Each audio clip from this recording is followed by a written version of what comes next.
Aleluia, louvado seja o nome do Senhor. Quantos estão felizes de estarem aqui na casa de Deus, celebrando, aleluia. Vamos fazer nossa declaração de fé, estenda suas mãos para o céu, em sinal de rendição total a Jesus. Repita assim comigo: Senhor Jesus, eu marquei um encontro contigo esta manhã. Senhor Jesus, eu abro meu coração para receber tudo aquilo que o Senhor tem para a minha vida. Fala comigo agora, em nome de Jesus. Amém, amém. Dá um sorriso aí para quem está do lado. Diga: Deus vai falar contigo hoje. Que essa seja uma manhã de bênçãos para você. Podem se assentar, queridos. Queria estudar hoje, junto com os irmãos, um texto que se encontra em Êxodo, capítulo 32, versículo 21 a 24. Êxodo, capítulo 32, versículos 21 a 24. Diz assim a palavra do Senhor: Depois perguntou Moisés a Arão: Que te fez este povo, que trouxeste sobre ele tamanho pecado? Respondeu-lhe Arão: Não se acenda a ira do meu Senhor. Tu sabes que o povo é propenso para o mal.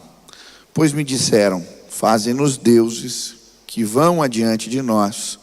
Pois quanto a este Moisés, o homem que nos tirou da terra do Egito, não sabemos o que lhe terá acontecido. Então eu lhes disse: Quem tem ouro, tire-o. Deram-me, e eu o lancei no fogo, e saiu este bezerro. Hoje eu quero falar a respeito de alguns comportamentos nocivos que nos impedem de vivermos em santidade. O objetivo dessa mensagem é, em nome de Jesus, acabar com todo bloqueio, toda separação, toda barreira que nos impede de termos uma comunhão plena com Deus e de vivermos o mover do Espírito nas nossas vidas. Quantos desejam isso? Amém? E o que me chamou a atenção quando eu estava lendo esse texto, a Bíblia está narrando aqui, quando Moisés desce da montanha, depois de ter um encontro com Deus, e ele encontra o povo um verdadeiro carnaval lá embaixo, cultuando os bezerros de ouro. E aí ele faz uma pergunta que me chamou a atenção para Arão, no versículo 21. Ele pergunta a Arão: que lhe fez esse povo para que você o levasse a tão grande pecado? Em outras palavras, o que ele pergunta é: o que te fez pecar desse jeito?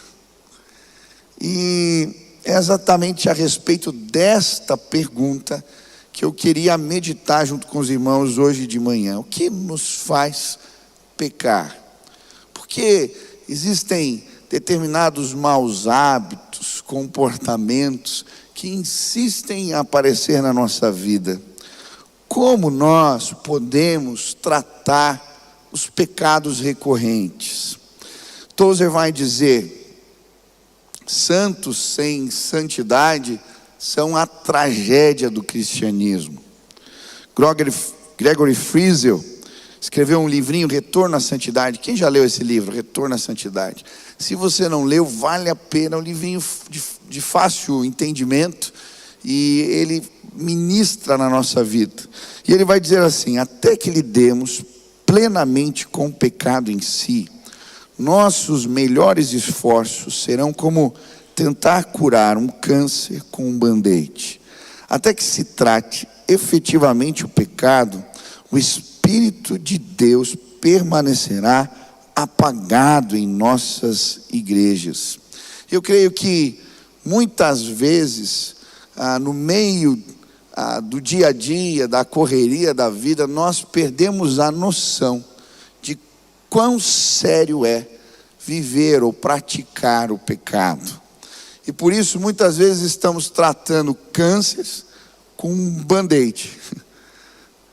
A Bíblia fala das consequências do pecado recorrente nas nossas vidas. Primeira consequência, para você entender como é grave não resolver o problema do pecado.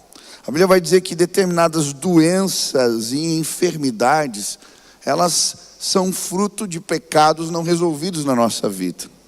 Olha o que diz 1 Coríntios, capítulo 11, versículo 28. Examine-se o homem a si mesmo, e então coma do pão e beba do cálice. Pois quem come e bebe sem discernir o corpo do Senhor, come e bebe para a sua própria condenação. Por isso, há entre vocês muitos fracos e doentes, e vários já dormiram. O que ele está dizendo? Por causa de pecados não tratados, tem gente doente no meio da igreja.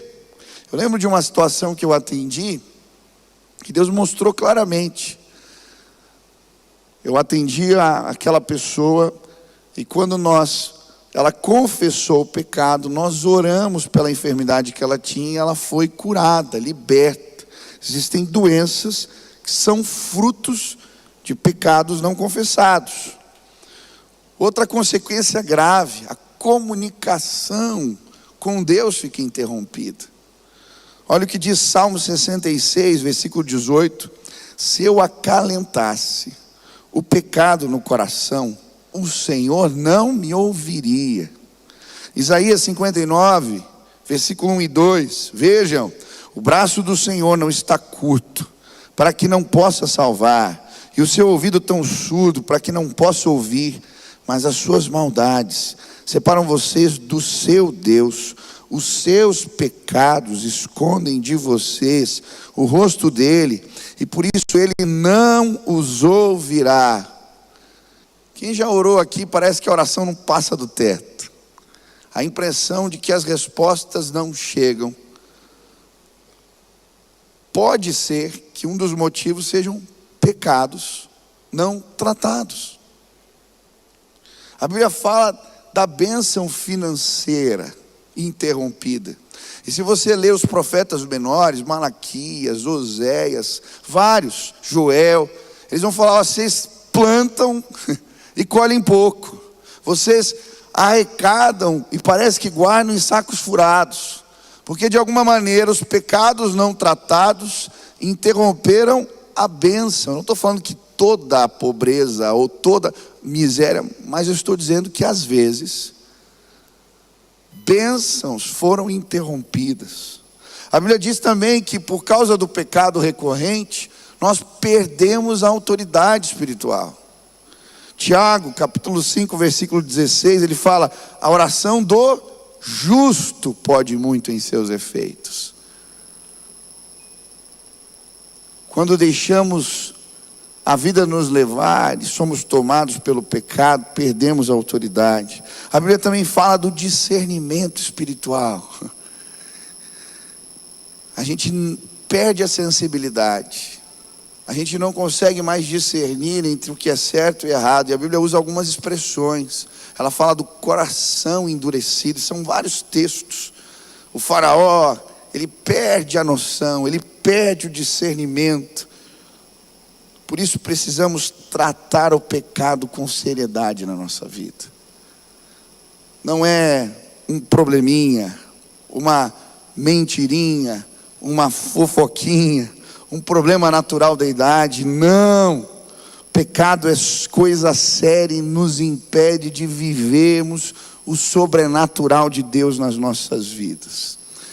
Há algum tempo atrás eu estava vendo a pregação do pastor Gerald Heming, e ele falava que o importante na luta contra o pecado é entendermos que precisamos substituir comportamentos. E ele faz uma análise interessante no livro de Efésios. Ele vai falar que na perspectiva de Paulo, a pessoa não deixa de ser ladrão quando para de roubar, mas quando ele faz algo de útil com as suas mãos e abençoa o próximo. E aí ele começa a defender a ideia de que se queremos tratar o pecado nas nossas vidas, precisamos substituir comportamentos. Então, se você falava mal dos outros, você vai começar a falar bem. Se você resmungava demais, você vai praticar a gratidão. Eu lembro de um retiro de jovens que eu fiz há alguns anos, que a gente fez uma brincadeira.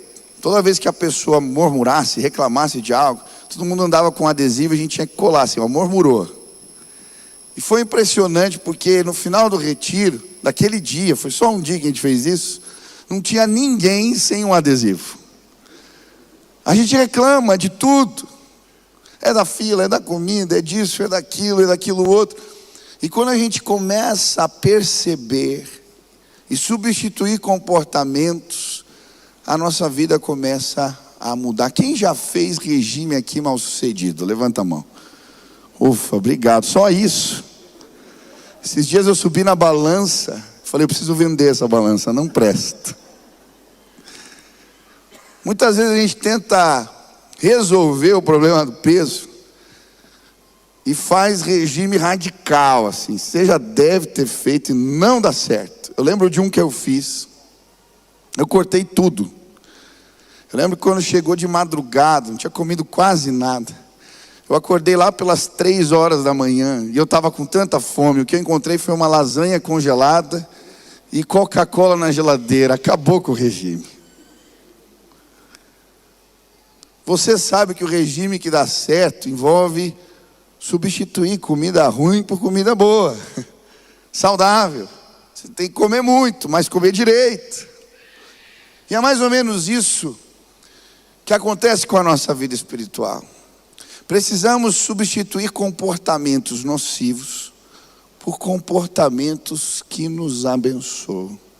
E à medida que fazemos isso, somos saciados no Espírito e Deus nos ajuda a vencer o problema dos pecados recorrentes. Quantos querem sim lutar contra o pecado? E em nome de Jesus vencer pecados recorrentes? Aqui levante as mãos. Aleluia. Hoje eu quero olhar para 2 comportamentos nocivos, tóxicos, que precisamos tirar da nossa vida, substituir, se queremos vencer pecados recorrentes.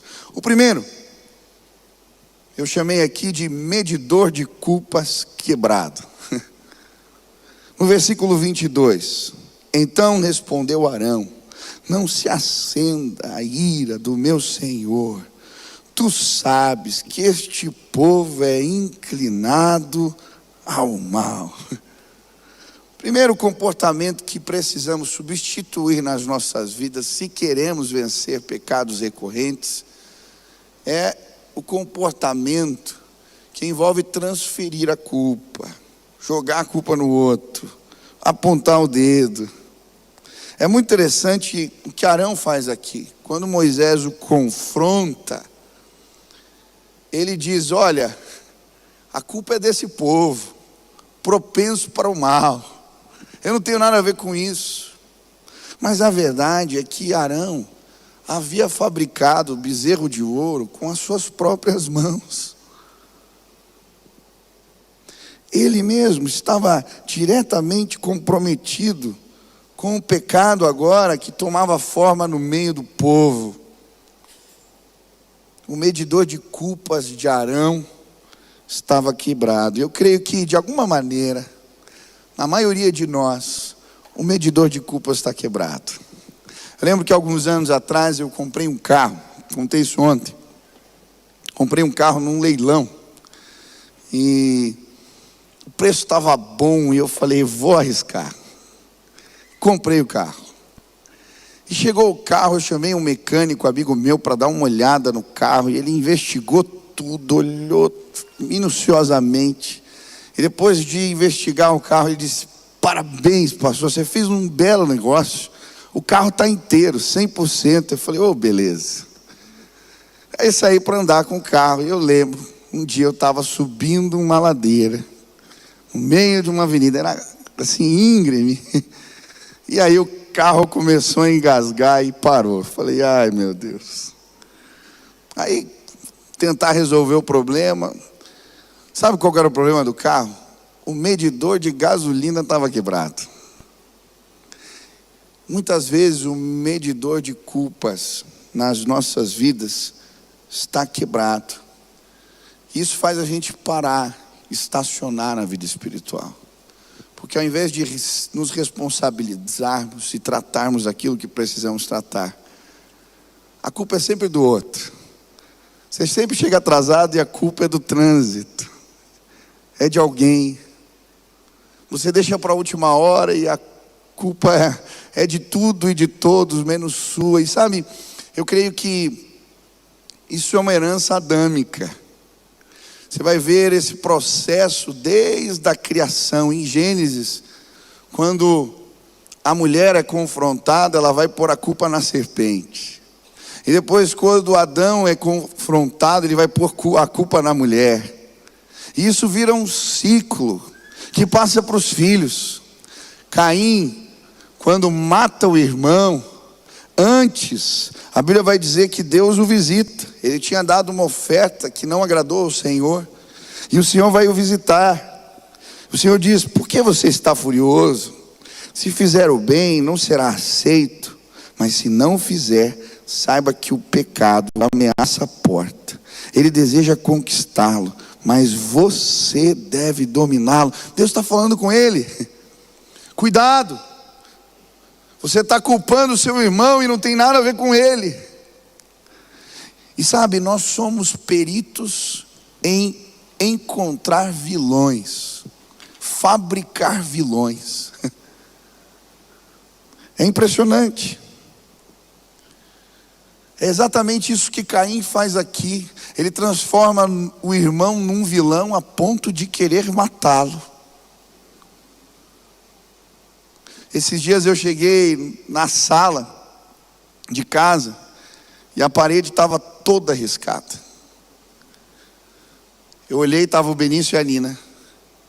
E eu falei: quem foi que riscou a parede? A Nina, com a caneta na mão, apontou e disse: foi o Benício.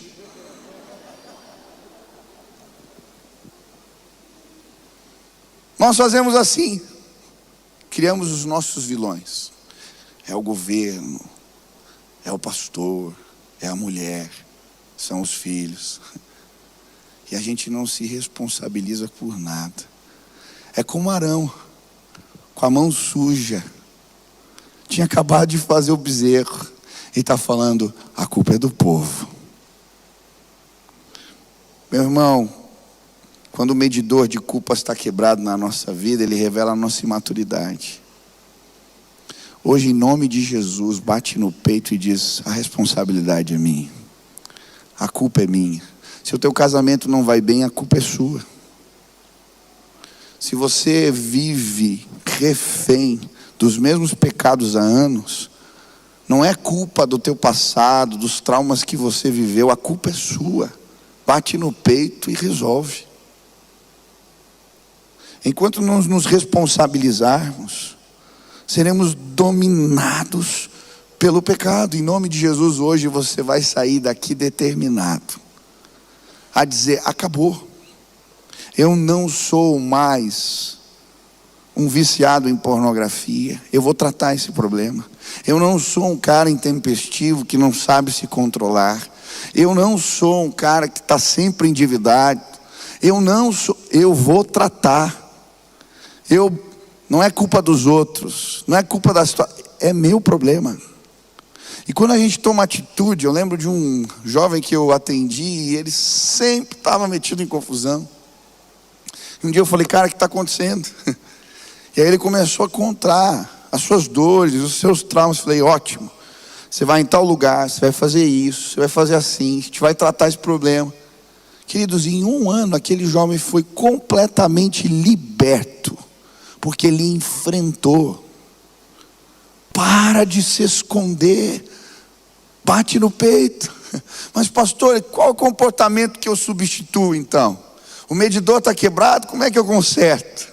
A Bíblia vai dizer que esse comportamento precisa ser substituído pela confissão. E são vários os textos na Bíblia que nos ensinam a respeito da confissão. A confissão deve ser praticada em 3 níveis. Primeiro, confessamos a Deus. 1 João, capítulo 1, versículo 8 a 10. Se declararmos que não temos pecado algum, enganamos a nós mesmos, e a verdade não está em nós. Se confessarmos os nossos pecados, Ele é fiel e justo para nos perdoar de todos os pecados e nos purificar de qualquer injustiça. Aleluia! Quantos creem nisso? Sabe como é que você trata pecado? Confissão. Eu aprendi a ir todos os dias à presença do Senhor, e é uma oração que eu faço todo dia. Senhor, sonda o meu coração, vê se há em mim algum caminho mau, esquadrinha os meus pensamentos. E eu paro e deixo Deus falar. É impressionante. Às vezes a gente está focado num problema e a gente não enxerga a multidão de erros do lado. E quando a gente deixa Deus sondar, Ele começa a mostrar: olha o jeito que você falou com fulano, olha a maneira que você tratou tua esposa, olha a intenção do teu coração quando você fez isso. É diariamente. Sonda o teu coração, deixa Deus te revelar. A confissão a Deus, ela precisa ser uma prática diária de devoção na presença do Senhor. Segundo nível de confissão, a gente confessa a nossa liderança espiritual, aos sacerdotes. É interessante, no Antigo Testamento, a imagem que Levítico 18 nos apresenta. Quando alguém estava doente, com lepra, tinha todo um processo.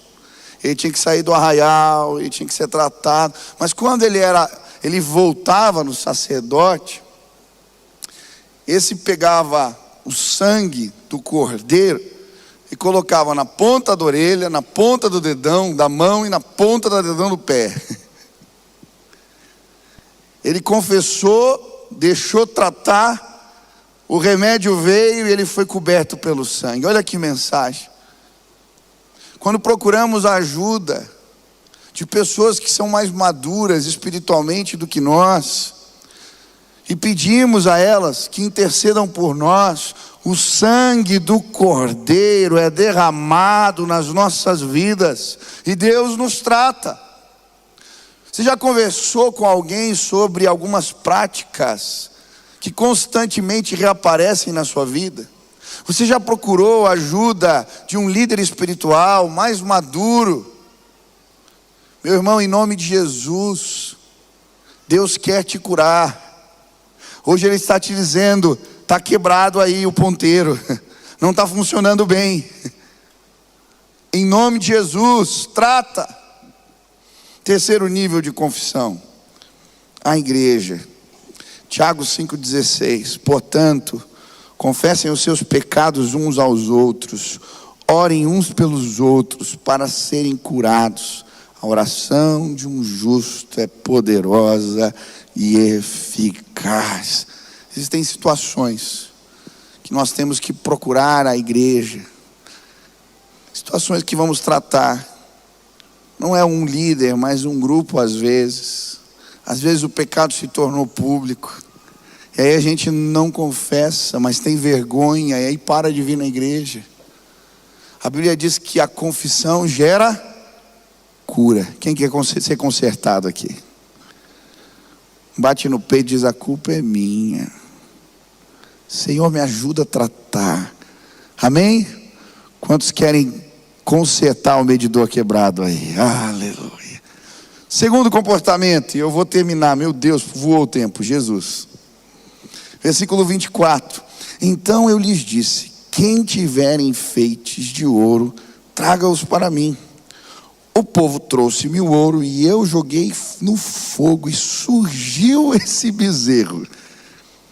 Jesus amado.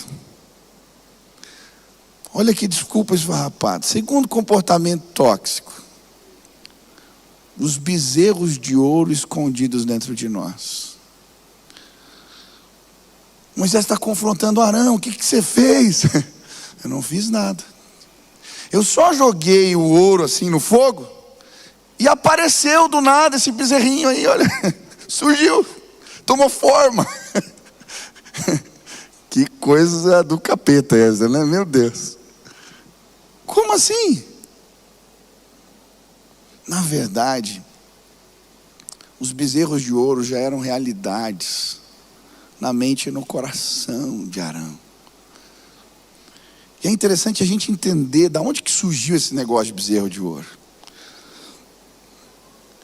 Sabia que no Egito existia uma divindade chamada Deus Apis. Quando um bezerro nascia com determinadas características, era um bezerro negro, com não sei quantos dias, tinha várias características. Ele era considerado a encarnação de Apis, o deus da fertilidade. E aí, esse bezerrinho tinha que ser tratado. Durante 40 dias ele era alimentado só por mulheres. E depois acontecia uma festa, uma procissão. Colocavam esse bezerro dentro de uma arca dourada e acontecia uma festa. Você pode imaginar como que era a festa do Deus da fertilidade? Isso era tão comum que eles chegavam a mumificar os bezerros, que eram essa encarnação de Apis, quando eles morriam. Até pus uma foto ali, ó, o bezerro mumificado, a imagem do deus Apis no Egito. Sabe o que Arão estava projetando ali? Quando ele faz os bezerros de ouro, aquilo toma forma, aquilo que está na sua mente, as saudades das festas do Egito. E sabe, quando queremos tratar o pecado na nossa vida, temos que entender como é que eles aparecem, como é que eles tomam forma.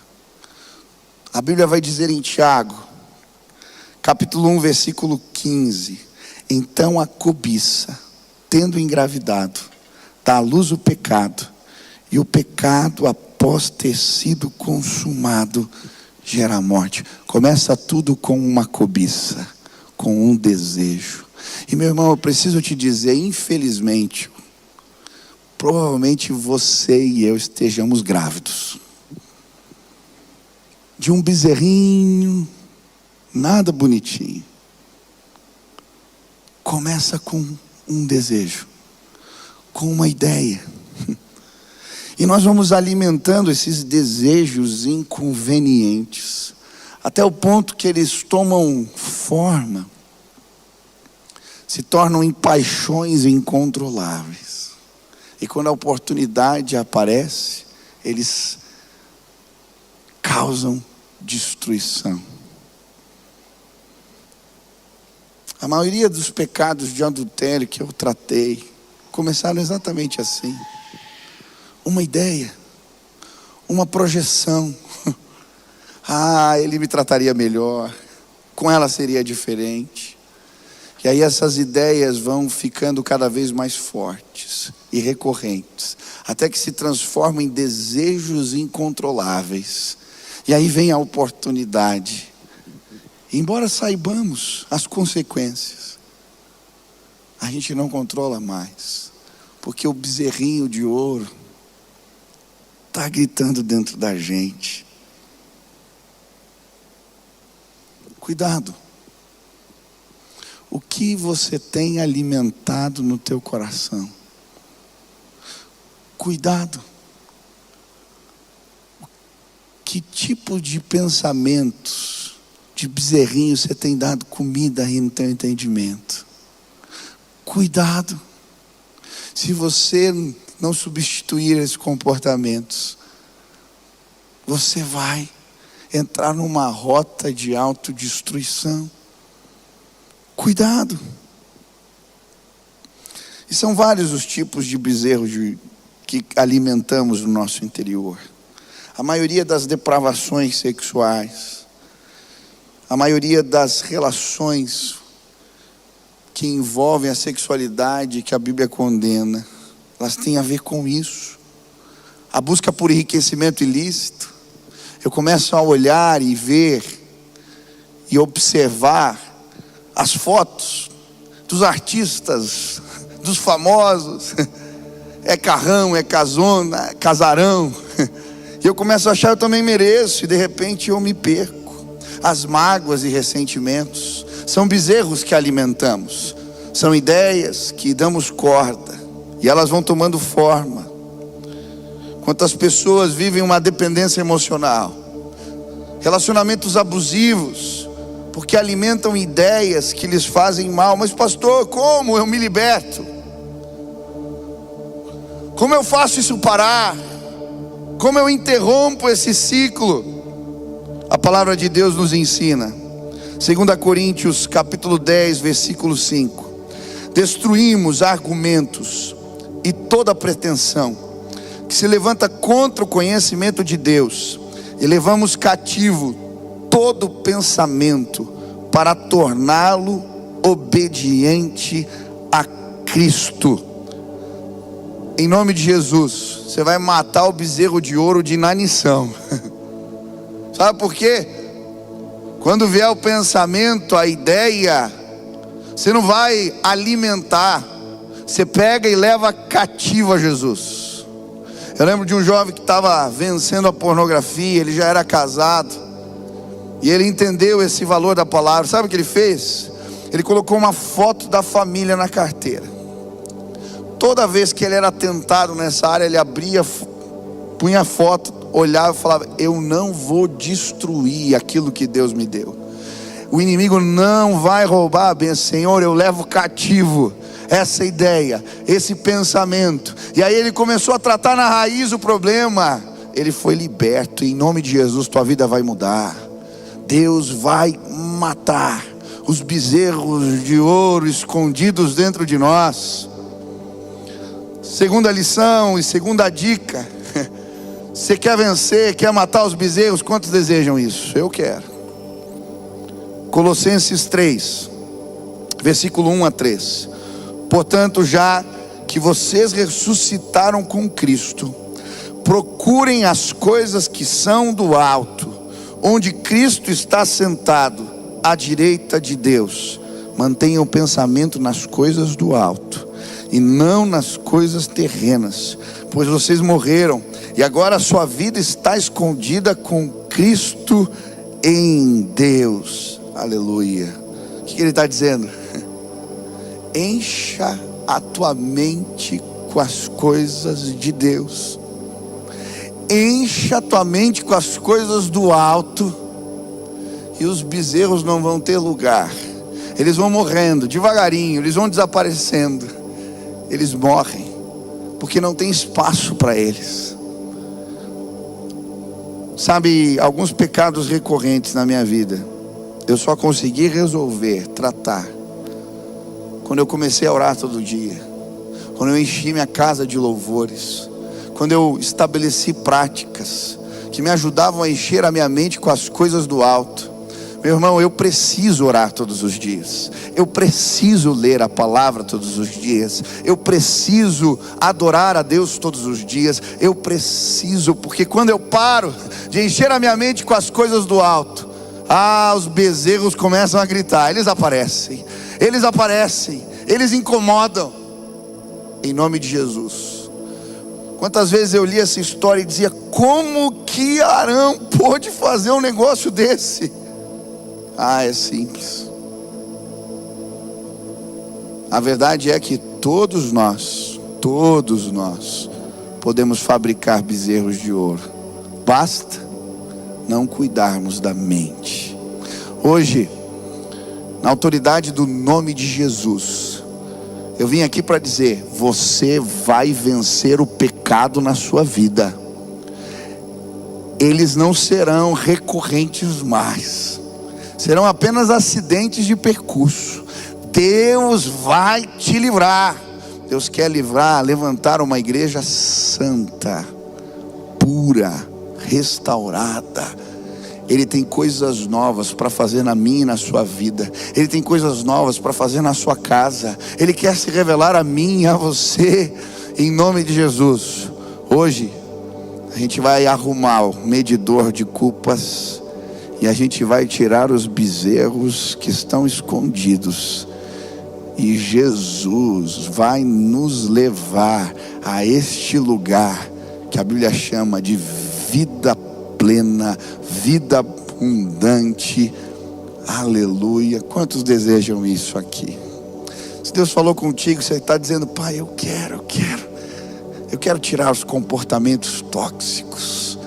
Eu quero ter uma vida limpa, bonita, agradável. Eu quero te honrar, me ajuda. Eu quero praticar isso aí. A confissão. Cuidar dos meus pensamentos, da minha mente. Eu quero. Se Deus falou contigo, fica de pé no teu lugar. Nós vamos orar agora, pedir: Deus nos visita. Em nome de Jesus. Em nome de Jesus. Amém. Glória a Deus. Começa assim. Fecha os teus olhos aí onde você está. Pega as suas mãos para Deus assim. Começa a falar. O que está errado aí? O que você precisa tratar? O que Deus te disse hoje? Qual é o comportamento? Fala para Ele. Está quebrado aqui dentro, Deus. Você identificou aí bezerros que estão gritando? Hoje eles vão cair por terra em nome de Jesus. Nós vamos orar. Deus vai nos visitar. Pai, estamos na Tua presença. Viemos à Tua casa. E entendemos que pecados recorrentes nos atrapalham, nos prejudicam, roubam a nossa alegria, a nossa felicidade, roubam a vida plena que o Senhor tem para nós, causam doenças e enfermidades, interrompem a relação com Deus. E nós não queremos mais ser reféns, nem deixar o inimigo roubar aquilo que o Senhor tem para as nossas vidas. Por isso hoje, na autoridade do nome de Jesus, eu quero clamar que o Teu Espírito nos visite aqui, trazendo cura, restauração, renovo em nome de Jesus. Queremos ter uma vida santa, limpa. Queremos ser alvo das Tuas bênçãos. Por isso, Pai, em nome de Jesus, conserta o medidor de culpas. Nos ajuda a ter uma atitude responsável diante das nossas falhas, Pai. Em nome de Jesus, que hoje situações gravíssimas sejam tratadas, que um processo de restauração se inicie hoje, através da confissão, da procura de ajuda, do tratamento sincero. Faz algo novo aqui, Pai. Eu quero pedir também, em nome de Jesus, que hoje os bezerros que fabricamos, as ideias que estão escondidas, o pecado não surge, ele não aparece do nada, ele faz parte de um processo que desenvolvemos na nossa mente. Hoje queremos interromper todo o processo de pecado, em nome de Jesus. Queremos levar os nossos pensamentos cativos ao Senhor, e queremos clamar que as coisas do alto, que as coisas do alto, que as coisas de Deus tomem forma no nosso interior, e que o Senhor seja exaltado entre nós.